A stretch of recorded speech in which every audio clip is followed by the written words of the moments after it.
Co-presented by Vimal. बोलो जुबान केसरी.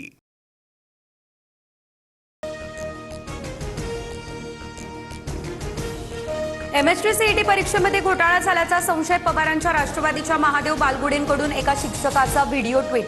12वी मध्ये 40% आणि CET मध्ये 99% कसे असा शिक्षकाचा सवाल. MST-CET परीक्षेमध्ये घोटाळा, पवारांच्या राष्ट्रवादीसह काँग्रेस नेत्यांचा आरोप. हायकोर्टाच्या निवृत्त न्यायाधीशांमार्फत चौकशीची देखील मागणी. MST-CET पेपर घोटाळ्याच्या आरोपांचं CET सेलकडून खंडन. टक्के आणि पर्सेंटाईलची तुलना चुकीची. सोशल मीडियावरील दाव्यासंदर्भात तक्रार करणार. CET आयुक्त दिलीप सरदेसाई यांची माहिती. शासकीय महाविद्यालयांमधील 13 ते 14 लाख भरून प्रवेशाची हमी. CET परीक्षेसंदर्भातील audio clip viral. COEP VJTI मध्ये प्रवेशाचा आदेश. पेपर फुटीचे सर्व लाभार्थी. भाजपचे मुख्यमंत्री कधीच पेपर फुटल्याचं मान्य करणार नाही, संजय राऊतांचा निशाणा. तर विद्यार्थ्यांच्या भावना भडकवून राजकारण करण्याचा राऊतांचा प्रयत्न. बन यांचं हे प्रत्युत्तर. MPSC औषध निरीक्षक पदाचा पेपर फुटल्याचा आरोप. नंदुरबारच्या कौटिल्य अकॅडमीतून पेपर फुटल्याचा दावा. अकॅडमीने मात्र आरोप सर्व फेटाळले. प्रकरणाची चौकशी करून पोलिसात तक्रार दाखल करणार. महाराष्ट्र लोकसेवा आयोगाचीही माहिती. युवक काँग्रेसकडून शालेय शिक्षण मंत्री दादा भुसेंच्या राजीनाम्याची मागणी. TET पेपर फुटीसह मराठी शाळा बंद.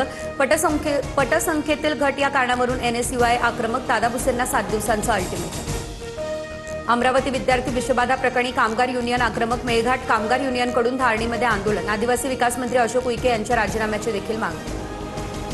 लोकसभेत दुपारी 2 वाजता परीक्षा सुधारणा विधेयकावरती चर्चा. लोकसभेचं कामकाज सुरू होताच विरोधकांचा पुन्हा गोंधळ.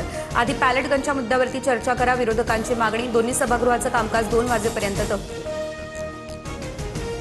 शिवसेनेच्या मंत्र्यांची उपमुख्यमंत्री शिंदेंसोबत बैठक. कॅबिनेट बैठकीनंतर मंत्र्यांसोबत चर्चा केली जाईल. आमदारांच्या तक्रारीनंतर बैठक बोलावल्याची माहिती. मंत्र्यांच्या 1.5 वर्षातील कामकाजाचा घेणार आढावा. मोदी आणि पवारांच्या भेटीमध्ये राष्ट्रवादी सत्तेत जाण्यावर शिक्कामोर्तब. पवारांची राष्ट्रवादी NDAमध्ये येणार, तयारीत रहा. भाजप वरिष्ठांच्या फडणवीस शिंदेंना सूचना, अशी सूत्रांची माहिती. पवारांच्या NCP NDAमध्ये सामील होण्याच्या चर्चेदरम्यान दिल्लीमध्ये 2 महत्त्वाच्या भेटीगाठी. तर सुनील तटकरेंनंतर खासदार सुप्रिया सुळे आणि बजरंग सोनवणेंकडून अमित शहांची भेट. लेकीच्या रिसेप्शनचं निमंत्रण दिल्याची सुळेंची माहिती. आसाम, बिहार आणि पश्चिम बंगालमध्ये विद्यार्थ्यांना अटक. सरकारने तातडीने FIR मागे घेऊन आश्वासन पाळावं. विद्यार्थ्यांना न सोडल्यास पुन्हा आंदोलन करणार, असा CJPचा इशारा. बिहारमधील आंदोलक विद्यार्थ्यांवरील गुन्हे मागे घेतले जाणार. तर अटकेतील सर्व आंदोलक विद्यार्थ्यांना लवकरच सोडलं जाईल. बिहार सरकारचा हा महत्त्वाचा निर्णय. कोल्हापूरमध्ये नांदणी मठ परिसरामध्ये लाक्षणिक उपोषण. माधुरी हत्तीला परत आणण्यासाठी राजू शेट्टींसह नागरिक आक्रमक. हत्तीणीला परत पाठवण्यास टाळाटाळ होत असल्याचा देखील आरोप.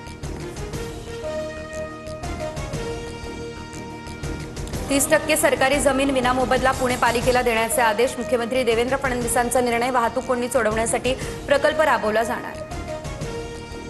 भरूच पालघर मेमू ट्रेनचा एक डबा रुळावरून घसरला असल्याची माहिती. गुजरातच्या वलसाड जिल्ह्यातील भिलाड रेल्वे स्थानकाजवळची घटना. अहमदाबादकडे जाणारी रेल्वे वाहतूक विस्कळीत. पुण्याच्या वाकडमध्ये 2 सख्या बहिणींवरती लैंगिक अत्याचार झाले. तर अल्पवयीन पीडितेच्या पोटात दुखू लागलं आणि त्यामुळे हा प्रकार समोर. 60 वर्षीय नराधमाविरोधात पोलिसात गुन्हा देखील दाखल. FDAची पालघर जिल्हाधिकारी कार्यालयातील कॅन्टीनवरती धाड. तपासात कॅन्टीनमध्ये मुदतबाह्य अन्नपदार्थ आढळले. FDAकडून कॅन्टीनचा परवाना रद्द. राज्यात पुढील काही दिवस मुसळधार पावसाची शक्यता. हवामान खात्याकडून 22 जिल्ह्यांना अलर्ट जारी. मुंबईला आज पावसाचा येलो अलर्ट. मुंबईमधल्या काही भागांमध्ये आज 15% पाणी कपात. पांझरापूर या ठिकाणी पंपिंग स्टेशनमध्ये तांत्रिक कामं होणार. उद्या पहाटे 5 वाजेपर्यंत काम सुरू राहणार.